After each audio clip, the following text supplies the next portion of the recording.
আর না, আজকেই ম্যাডামের শেষ দিন। স্যার প্রতিদিন অফিসে যাওয়ার পর ম্যাডাম এই ছেলেটাকে নিয়ে ঘন্টার পর ঘন্টা বেডরুমে সময় কাটায়। দাঁড়া, এই শিকলটাকে দোনো পায়ের সাথে পেঁচিয়ে তালা মারবো, তারপর স্যারকে একটা কল দিব। এরপর স্যার এসে ম্যাডামকে এবং তার নাগরকে হাতে নাতে ধরবে।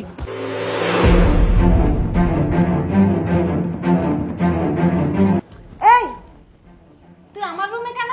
তুই আমার বেডরুমে কি করিস? আসলে ম্যাডাম, সব কাজ শেষ তো, তাই রুমে আসছি, দেখতাম যে রুম পরিষ্কার আছে কিনা। তুই আমার রুমে ঢুকার আগে একবার নক করেছিস? তুই দেখছিস না আমি যে আমার বয়ফ্রেন্ড নিয়ে শুয়ে আছি, এখানে ঘুমাচ্ছি? সমস্যা কি তোর? যখন তখন আমার রুমে না বলে ঢুকিস। আর হবে না ম্যাডাম। আর হবে না মানে? আমার ইচ্ছে করছে তোকে আমি এক্ষুনি কাজ থেকে বের করে দিই। আসলে তোকে আমার পাশে কাজে রাখাটাই আমার ভুল হয়েছে। শুধু তোর স্যারের জন্য তোকে আমি রেখেছি, না হলে তো তোকে আমি কাজে রাখতাম না। তোর এত বড় সাহস কিভাবে হয় আমি তো এটাই বুঝি না। তুই আমার বেডরুমে আমার পারমিশন ছাড়া ঢুকিস? আমাদের কাছ থেকে বাইর করে না ম্যাডাম, এবারের মতো মাফ করে দেন, আর আমো না। নেক্সট টাইম আমার বেডরুমে ঢোকার আগে নক করবি। নক করবি কেন? তুই আমার বেডরুমে আর কখনো আসবি না আমার পারমিশন ছাড়া, বেয়াদব মেয়ে কোথাকার। এই যা, রান্না বান্না সব করেছিস তুই? হ্যাঁ ম্যাডাম, সব রান্না বান্না করছি। ঠিক আছে, এখন আমার চোখের সামনে থেকে দূর হ। আচ্ছা ম্যাডাম। জান, এই জন্য আমি তোমার বাসায় আসতে চাই না। আমি আসলে প্রত্যেকবার এটা না একটা ঝামেলা লেগেই থাকে। আমি সেদিন তোমাকে বলছি চলো আমরা হোটেলে যাই, তুমি আমার কথা শুনোই নাই। জান, তুমি রাগ করো না প্লিজ। কি করব বলো, এই কাজের মেয়েটার জন্য আমি নিজেই শান্তি পাই না। একটা দিন আমি তোমাকে নিয়ে সময় কাটাতে পারি না এই কাজের মেয়েটার জন্য। তুমি রাগ করো না প্লিজ। তুমি তো জানোই আমার হাজবেন্ডের জন্য এই কাজের মেয়েটাকে রাখা, না হলে সে কবেই বিদায় করে দিতাম। আমি এর একটা ব্যবস্থা করবই। তুমি আর রাগ করো না প্লিজ। আমি একটু ওয়াশরুম থেকে আসি। আরে এটা কি হলো? আমাদের পায়ে শিকল কেন? জান, সর্বনাশ হয়ে গেছে। এখন শিকল কি কে করি? বাঁধলো? আরে আমি তো বুঝতেই পারছি না, তুমি আমাকে জিজ্ঞেস করছো কেন? এখন কি করব? আমার হাজবেন্ড তো অফিস থেকে এক্ষুনি চলে আসবে। জান, এটা এখন কিভাবে খুলি? আরে চেষ্টা করো না, খোলা যায় কিনা। কি করি এখন? আরে এটা না খুলতে পারলে তো অনেক বড় সর্বনাশ হয়ে যাবে। এই তোমার বাসায় কি কেউ আছে নাকি? আমার বাসায় তো কেউ নাই, এখন তো শুধু তুমি আর আমি আছি। জান, এটা দেখি তালা মারা। এটা চাবি কোথায়?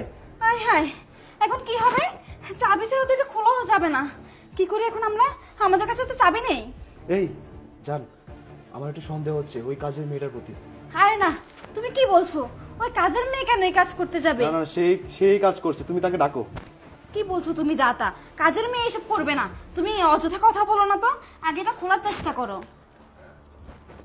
তুমি তুমি কাজের মেয়েটাকে ডাকো প্লিজ, তাড়াতাড়ি করো। আচ্ছা, সর্বনাশ হয়ে গেছে। তুমি যেহেতু খুলতে হবে। বলছো, আমি কাজের মেয়েটাকে ডাকছি। এই ময়না! জি ম্যাডাম। এই, আমাদের বাড়ি শিকল লাগালো কে? শিকল? শিকল তো আমি লাগিয়েছি ম্যাডাম। তুই লাগিয়েছিস মানে? কি বলছিস তুই এসব? তুই আমাদের বাড়ি কেন শিকল লাগালি? তাড়াতাড়ি শিকল খোল, আর তালার চাবি কই? চাবি দে। তোর স্যার আসলাম এক্ষুনি ধরা পড়ে যাবো। চাবি দে। ম্যাডাম, কিসের চাবি দেব? আমার কাছে তো কোনো চাবি নেই। আর আপনার পায়ে শিকল লাগিয়েছি চাবি দেওয়ার জন্য নাকি? এই, তাড়াতাড়ি আমাকে চাবি দে বলছি। তুই জানিস তোর স্যার আসলে এখন আমি কত বড় বিপদে পড়বো? যদি আমাকে আর আমার বয়ফ্রেন্ডকে এইভাবে দেখে তাহলে আমার অনেক বড় সর্বনাশ হয়ে যাবে। চাবি দিয়ে বলছি তাড়াতাড়ি। দেখেন ম্যাডাম, আপনি যতই কোন আমারে, আমি আপনার শিকল খুলে দিতে পারুম না। স্যার আইবো, আপনার এই কুকীর্তি দেখবো, তারপর নিজের হাতেই শিকল খুলবো। আপনি থাকেন, আমি এখন যাইগা। বোন শুন, তুই না আমার মায়ের পেটের বোন, প্লিজ বোন, আমি তোর দুইটা হাত ধরি, তোর দুইটা পা ধরি আমি। তাড়াতাড়ি চাবি দিয়ে আমার পায়ের শিকলটা খুলে দে। আমার এত বড় সর্বনাশ করিস না, আমার সংসারটা ভেঙে যাবে। প্লিজ তুই আমার শিকলটা খুলে দে বোন। দেখেন ম্যাডাম, আমি আগেই বলতেছি আমি এই শিকল খুলতে পারুম না। আপনি যে স্যাররে এমনি ঠকাইতেছেন, ওটার বেলা কি একবারও ভাবে নাই? আপনি থাকেন, আমি আসি। আরে বোন শুন, আমি তোর দুইটা হাত ধরি, তোর দুইটা পায়ে ধরি বোন। তুই তো আমার মায়ের পেটের বোন। আমি তোরে কথা দিচ্ছি, আমি আর কখনো তোকে অত্যাচার করবো না, কোনোদিন তোকে বকা দিব না। প্লিজ তোর স্যার যে আসার আগে পায়ের শিকলটা খুলে দে আমাদের, চাবিটা খুলে। আরে আমার হাজবেন্ড তো মনে হয় চলে আসছে, এখন কি করব? ম্যাডাম থাকেন, আমি দরজাটা খুলে দিয়ে আসি। বোন তালাটা খুলে দিয়ে যা। জান, এখন কি করা যায় বলো? আমার তো মাথায় ধরতেছে না, কি করবো এখন? এখন যদি এইভাবে দেখে আমাদের তাহলে তো সর্বনাশ হয়ে যাবে। আমি শিওর আমার আসেন, দেখেন। বাহ! কুকীর্তি। ভালোই। কে এ নায়কটা? কে? আরে তুমি যেটা ভাবছো সেটা না, ও তো আরে? আমার ভাই হয়। আমরা একটু দুষ্টামি করছিলাম। ও, তোমরা দুজনে দুষ্টামি করতেছিলা? আমার বিয়ের আজকে 3 বছর হয়ে গেল, তোমার এরকম একটা ভাই আছে আমি তো দেখলাম না। আচ্ছা যাই হোক, তোমাদের পায়ে তো শিকল লাগানো, শিকলটা খুলে ফেলো। পায়ের শিকল খুলতেছি। এই আচ্ছা চাবি কই ভাই? চাবিটা দে, পায়ের শিকলটা খুলি। কি হলো? চাবি দে ভাই। চুপ কর বেয়াদব, চাবি খুঁজতেছো? হ্যাঁ, চাবি এই সারা জীবন খুঁজলেও তো তুমি এটার চাবি খুঁজে পাবা না। ময়না, এক কাজ করো, যাও শিকলটা একটু খুলে দাও। আচ্ছা স্যার। হ্যাঁ, তুমি বিশ্বাস করো, আমার কোনো দোষ নেই এখানে। বেয়াদব, আবার কথা বলিস তুই? আমি বিশ্বাস করব? আমি বিশ্বাস করব? নিজ চোখে দেখার পর আমি আবার বিশ্বাস করব? এই বেয়াদব, তুই কি করে পারলি? তুই আমারই বাসায়, আমারই বেডরুমে অন্য একটা ছেলেকে নিয়ে? ছি! হ্যাঁ শোনো না, তুমি আমার কথা একটাবার শোনো। সত্যি বলছি, ও ও আমার ভাই হয়। তুই আর একটা কথা বলবি না।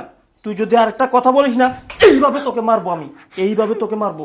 শোন, তোর কথা কাজের মেয়ে আমাকে অনেকবার বলেছিল, আমি তার কথা বিশ্বাস করিনি, তার কথা আমি শুনিনি। আমি সেদিন ভুল করেছিলাম তার কথা না শুনে। যদি তার কথা সেদিন আমি শুনতাম না, তোকে আরো অনেক আগে আমি হাতে নাতে ধরতে পারতাম। কি করলি তুই? এটা কি করলি তুই? আমার সাথে বেইমানি করলি। কেন বেইমানি করলি বল? কি এমন জিনিস তোমাকে অপূর্ণতা রেখেছি যার কারণে তুই আমার সাথে এইভাবে ধোকাবাজি করলি, এভাবে আমাকে ধোকা দিলি? বল। সারা দিন কষ্ট করি, সারা দিন অফিসে থাকি, কি জন্য থাকি? তোকে ভালো রাখার জন্য, তোকে ভালো রাখবে বলে সারা দিন অফিস করি, সন্ধ্যা হলে আমি বাসায় ফিরি। আর এই সময়টাকে তুই কাজে লাগিয়ে আমার বাসাটাকে নষ্ট করে দিছ। তুই একটা নষ্ট মেয়ে।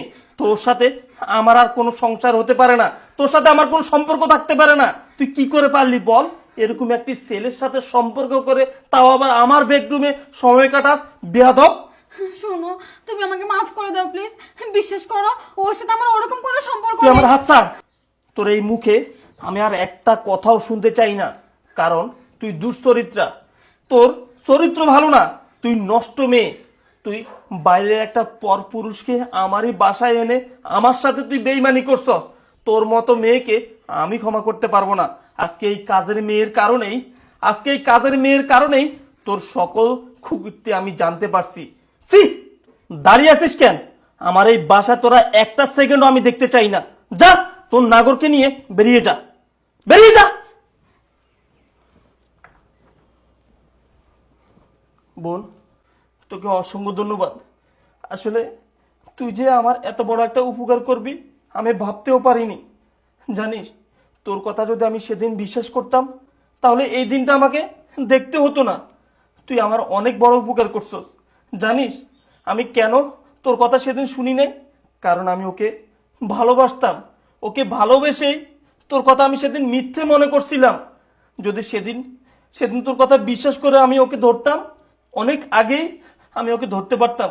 তুই জানিস না বোন, ওর কারণেই আমি আমার বাবা মাকে ছেড়ে ওকে নিয়ে এভাবে আলাদা ফ্ল্যাট কিনে ওর সাথে আমি থাকতেছি। একমাত্র আমি ওকে ভালো জানি এবং ভালোবাসি বলেই। কিন্তু ও আমার সাথে বেইমানি করছে, ও আমার সাথে নিমুখারামি করছে। ওর মতো মেয়ের আর কোনো ঠাঁই হবে না আমার কাছে। তুমি সারা জীবন তোমার এই ভাইয়ের পাশে থাকবা। হ্যাঁ, আচ্ছা যাও, আমি ফ্রেশ হয়ে নিচ্ছি, আমাকে খাবার দাও। আচ্ছা স্যার। আচ্ছা।